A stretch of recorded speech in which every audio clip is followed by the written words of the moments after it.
Well, Cornai, Quest Boxing League returns Saturday, February the 15th. It's the start of the 2025 season, and what a way to kick off the new year with an unbelievable main event showdown for the vacant European Light Cruiserweight title. You've already captured numerous titles at light heavyweight, but you've always said, I'd go up a weight if there was a big opportunity, if there was a big fight on the line. Yeah.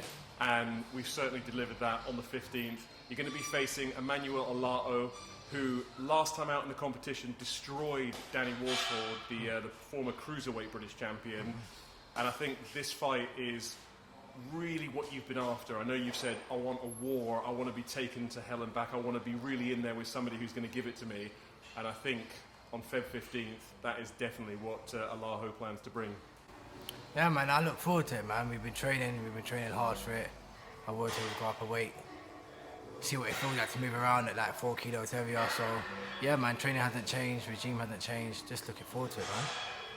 I know that last time out, your performance against Tommy Flynn was a fantastic fight for so many reasons, because that first round, you know, it looked like Flynn was sort of, really taking a hold of the contest. It was, you know, it looked like you were finding it difficult to sort of...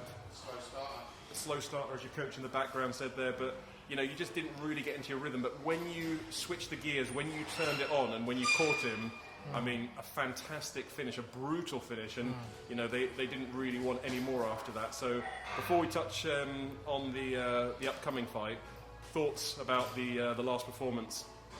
The last performance was good. It was good. It was. I started a bit slow.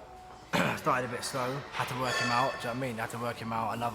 Another step in pretty late, but I was determined to not let it get to the stage where it's happened before, where, you know, I took too long to warm up. So yeah, I was very happy with my performance. Like I said, it took me a minute to warm up, but instead of it being 5 rounds, I could take a minute, and I was very happy, man. Obviously, good knockout, good opponent, but on to the next, innit?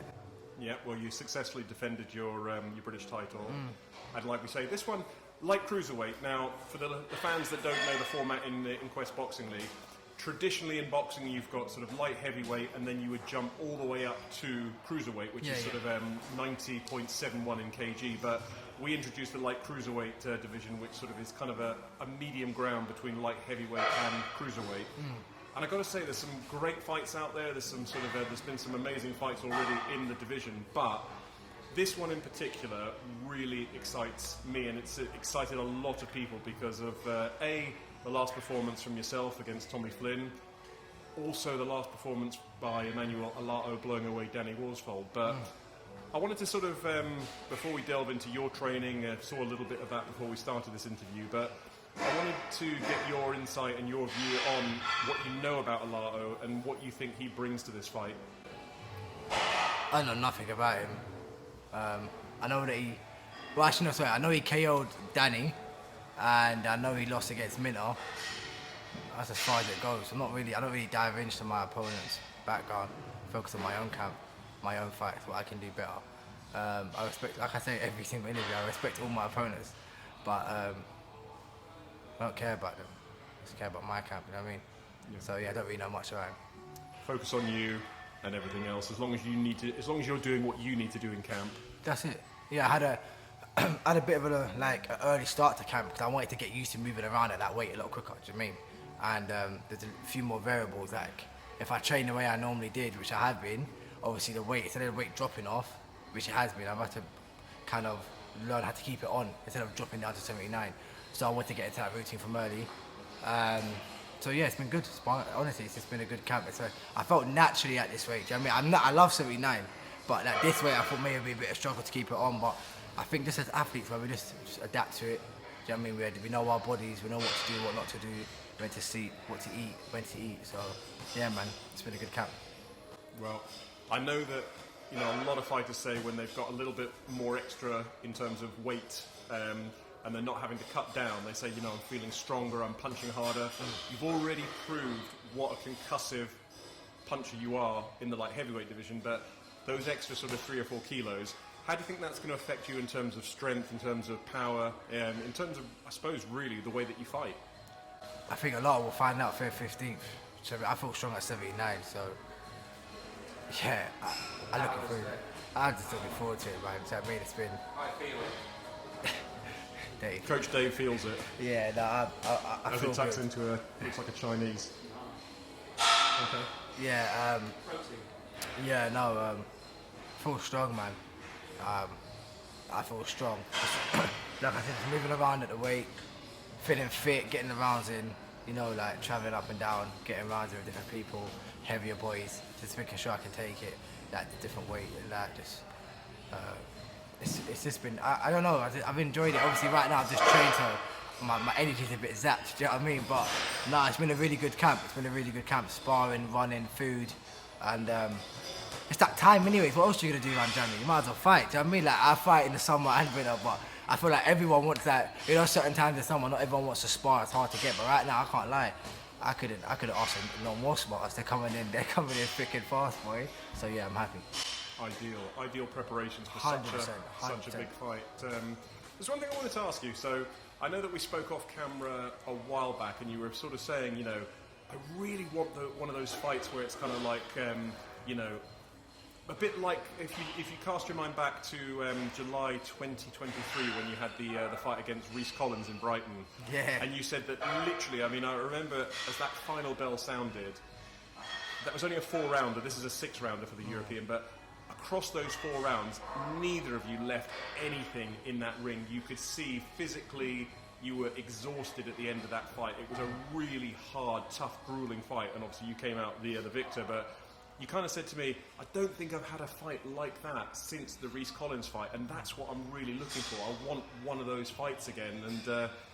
And when you speak to some fighters, you know, a lot of fighters, you know, they love the wins, but, you know, they'd rather sort of, as the old saying goes, not get paid for overtime. But I kind of get the sense with you that you actually like the fight. Yeah, boy, it's sick. Big up Reece, man. That's I was having a conversation with Dave the other day. It's my best fight to date. Not in terms of performance, just in terms of like when the last fight I look back, I enjoyed. Don't get me wrong. Yeah, I done a few things wrong that day, but that in terms of a fight, I love that fight. The fight was sick. I think it made it even better the fact that I was in my man's backyard, like going down to Brighton. Do you know what I mean? But no, big up Reece. That was a sick fight, man. That was a sick fight. And listen, if that's what is on the cards in this one, and I'm looking forward to it because. Yeah, man, I can't, like, I love all my people. They're always moaning about, oh, the fight's got to go in 2-3 rounds, give you this money for 2-3 minutes. Like, it's true, you don't get paid for overtime. I'd rather go to war, innit? Because it really is best, man. It's old, that's that old shit, innit? Like, me versus you, innit? Let's go 6 rounds. And let's see who's technically better. Let's see who's got the tank. Let's see who wants it more. Everything comes together, do you know what I mean? Because certain times, no matter how much training you do, how much sparring you do, when that bell goes, well, it's just me and you know what I'm saying? So, yeah, man, I look forward to those times for sure. I mean, Since the Reece fight, that's the thing. Since these couple of years have gone by, it's sort of better and better. So it puts in the work and it shows. It really does show. yeah, I don't know if you can hear that off camera. Cornai's coach, David Manclark, saying that from the Reece Collins fight, he's improved. He's really sort of come on leaps and bounds since then. So I've got to say, I mean, knowing both of you, obviously Alao's performances previously and yours, and I know how tough and durable Alao is, I really do think this is going to be arguably one of the most exciting fights that you've been in Quest, because the ingredients are vacant European title, 6 rounds, that's the longest duration of any fight that we do in Quest. You've got your style, aggressive, punching hard, up at a new weight, and you've got Alao, who hasn't campaigned outside of light cruiserweight. He's naturally a bigger fighter, so you're coming up a little bit in weight. He's where he normally campaigns. He loves the fight. You love the fight. And when you put all those ingredients together and know that one of you is going to walk out as the European champion, you know, it can't not deliver in my eyes. And I think that the fans are in for something special. So just briefly, I know we talked about your training. You know, camp started early. You know, no shortage of sparring for yourself, but at this stage, you know, we've a number of weeks to go, but it is closing in fast. Performance-wise, what are we going to see on Feb 15th? What are you gonna see? The warrior, like what I always bring, you get me, excitement, power. I always look to be like I always look to box better. I think my fights have shown everyone that like I've got a chin, got stamina, I love to scrap, and I can box. But I think what I'm liking now is you're seeing the boxing ability a bit more. Do you know what I mean? You're seeing me go up and down stairs, you're seeing me move around, you're seeing me think in there.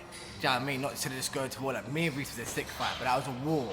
That wasn't a boxing match, that was a war. Do you know what I mean? That's man versus man. But, Do we see war on Feb 15th? yeah, we see war on it. Like, we see war. I don't know if he'd want war, but we'll see it. Do you know what I'm saying? But if I've got a brick. Stamina tested anyway, isn't it? Yeah, like 6 rounds. He ain't been 6 rounds. Cool, I ain't been 6 rounds. It ain't my fault I ain't been 6 rounds. None of my opponents managed to keep up with me. That's just my power. You haven't seen my stamina. I mean, I train for 6 rounds. I don't, like, I'm not one of these men that are big-headed, like, oh yeah, I got my last 2 fights, knockouts and that, or TKOs. No, I train for 6. I'm ready for 6. I'm ready to go deep. You wanna try and outbox me, we can do that. I'm saying, you wanna go to a war, we can do that with that. However you want it, bro. So I'm ready, man. I'm excited. I feel like it's like around the corner now, isn't it? Like, I'm pretty much at the end of it. Like, there's not really much more I can do. Do you know what I mean? I'm just tweaking, little tweaks, ticking over. It's fun, man. It's fun. I enjoy it. It's not one of those camps where I can. No, not everyone says they have a great camp, but there's always something in it. I can't really say that. Like, it's been like a smooth road. You know what I mean? I'm not starving. Yeah, I'm not starving like that still. So yeah, it's been good. Yeah, it's been good. Not starving as in sort of hunger-wise, but starving to get in that ring, hungry to lace the gloves back on and sort of put in another big performance, which I think we will see. What you have to remember is, yeah, everyone I've shared the ring with, I've beat. Every single man that stepped in front of me, I beat. Do you know what I mean? You put a belt there as well, then boy, it's wartime, innit? I'm just quietly confident, man. I'm just ready to go in there and just take what's mine. You know what I mean? Like, I've earned it. Got 2 belts.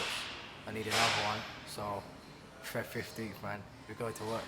You know, it's always a pleasure to talk to you. It's always a pleasure to be ringside to watch your fights. And as I say, when you've got an opponent that the league's fans know well in Alao, we've got your credentials, champion in 2 divisions in the light heavyweight division, stepping up to light cruiserweight, main event.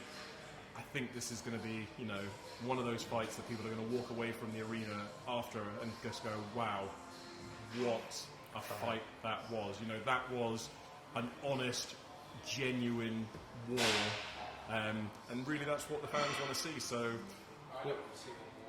your coach doesn't want to see it more, but definitely your fans want to see it. They keep asking for it, and I'm sure that you're going to get that. So 100%. we'll wrap it up there. It's a pleasure to see you. Thanks for inviting us down to chat to you ahead of Feb 15th. And as I say, it all takes place at the Millennium Arena, the Effingham Park Hotel. It's the start of Quest Boxing League's 2025 season of championship boxing. And Cornai Scott will take on Emanuel Alao for the vacant European Light Cruiserweight title.